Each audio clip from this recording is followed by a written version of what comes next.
भाई कोरोना काल के बीच बच्चों की पढ़ाई प्रभावित जरूर हुई, लेकिन अब हरियाणा शिक्षा बोर्ड ने 10वीं कक्षा का परिणाम घोषित कर दिया है। 10वीं कक्षा के रिजल्ट को लेकर शिक्षा मंत्री कंवरपाल गुर्जर ने इंडिया न्यूज से जानकारी साझा करते हुए बताया कि इस बार रिजल्ट इंटरनल असेसमेंट के आधार पर तैयार किया गया है। तमाम चीजों को ध्यान में रखते हुए रिजल्ट 100% आया है, जिसमें 60,000 से भी ज्यादा बच्चों के 100% नंबर आए। इस बारे में कंवरपाल गुर्जर से खास बातचीत की हमारे सहयोगी विपिन परमार ने। सुनी। कोरोना के इस काल में वो हो गया जो कि हरियाणा के गठन के बाद से नहीं हुआ था। 10वीं के नतीजे आए और 100% नतीजे जो हैं वो हरियाणा शिक्षा बोर्ड की ओर से जो है वो दिखाए गए हैं, बताए गए हैं, जिन्हें जारी किया गया है। किस तरह से जो है ग्रेडिंग की गई, किस तरह से ये रिजल्ट कंपाइल किया गया, इस पर बात करने के लिए हमारे साथ प्रदेश के शिक्षा मंत्री कंवरपाल गुर्जर साहब मौजूद हैं। सर, रिजल्ट कल घोषित कर दिया गया 100%। आप पीछे का कई साल उठाकर ले लीजिए, 70 से जो है 70% एवरेज रहा करता था, लेकिन 100% नतीजे जो है वो घोषित किए गए हैं। क्या कहेंगे सबसे पहले? नहीं, देखिए, जिस प्रकार से हमने उनका मूल्यांकन किया, इंटरनल असेसमेंट के हिसाब से हमने मूल्यांकन किया, तो लगभग उसमें सभी बच्चे पास होते थे। और वैसे पहले भी सरकार ने इस प्रकार के निर्णय रखे गए, वो सभी बच्चों को पास करते थे। अब अगर हमने तो फिर भी उसमें सारी प्रक्रिया भी अपनाई है, और इस प्रकार की एक परिस्थितियां थी जिस प्रकार के ये निर्णय लेना पड़ा। नहीं तो हम तो उसके पेपर कराने के लिए तैयारी थे, लेकिन जिस प्रकार की परिस्थितियां बन गई उसके कारण हमने पेपर छोड़ने पड़े। 3 लाख से ज्यादा बच्चे जो है वो अपेयर हुए थे। 60,000 से ज्यादा बच्चे जो हैं वो 100% नंबर हासिल किए हैं। एक प्रक्रिया रहा करती थी, पोस्ट मैट्रिक स्कॉलरशिप प्रोग्राम्स जो है वो रहा करते थे, ताकि बच्चा आगे पढ़ाई के लिए उसे आर्थिक मदद मिल जाए।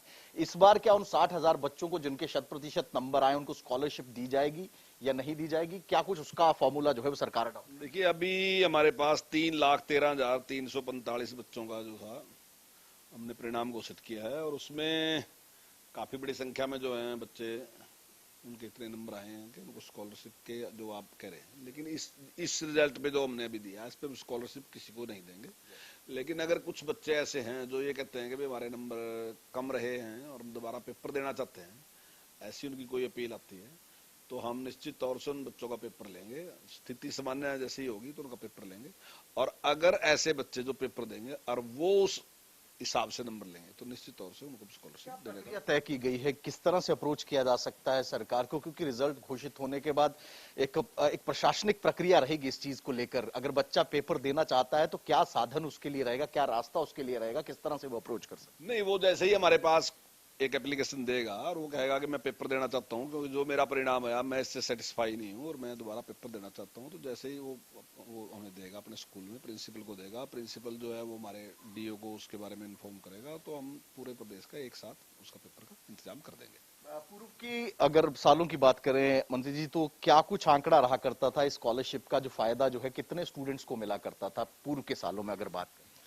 देखिए, अब एग्जैक्ट आंकड़ा तो नहीं मैं आपको बता सकता कि कितना रहा होगा पूर्व के सालों में, क्योंकि अगर आप पहले मुझे बताते तो फिर मैं अभी उसकी जानकारी लेके मैं आपको पूरी जानकारी दे सकता था उसकी।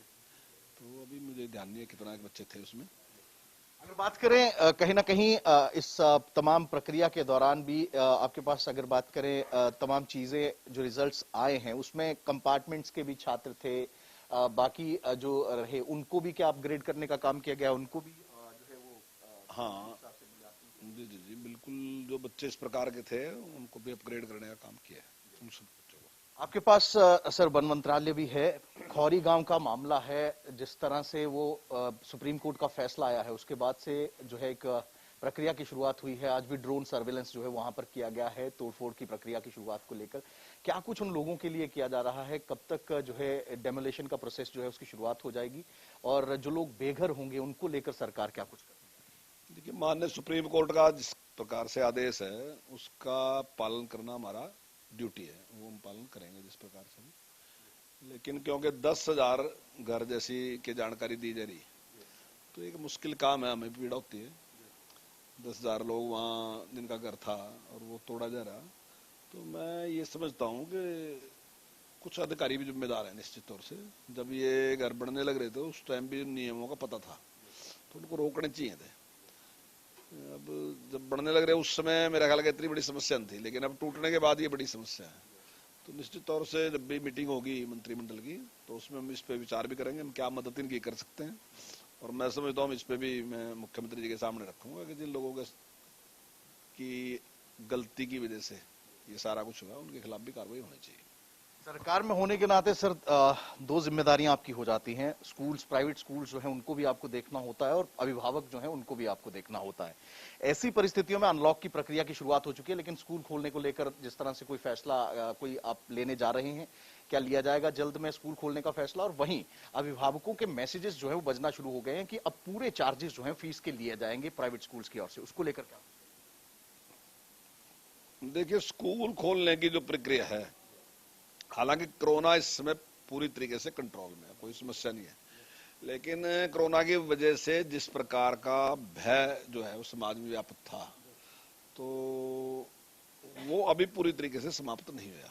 ना ही मैं समझता हूँ कि बच्चों में इतना कॉन्फिडेंस है और ना ही अभिभावकों में इतना कॉन्फिडेंस है, और ना ही साथ ही हमारे में भी इतना कॉन्फिडेंस नहीं है, चाहे हमारे टीचर हैं चाहे हम स्वयं हैं, तो हमें भी थोड़ा लगता है अभी, तो अभी थोड़ा टाइम लगेगा, थोड़ा सा एक माहौल ठीक सा बनेगा, और तब तक जब तक ये सारा बनेगा तब तक मैं समझता हूँ कि कोरोना भी लगभग समाप्ति की ओर चलेगा। बहुत कम हो गया, 10% के आसपास ही है उसके मुकाबले में, तो निश्चित तौर से कम होगा और जल्दी इसके बारे में विचार करेंगे खोलने के बारे में।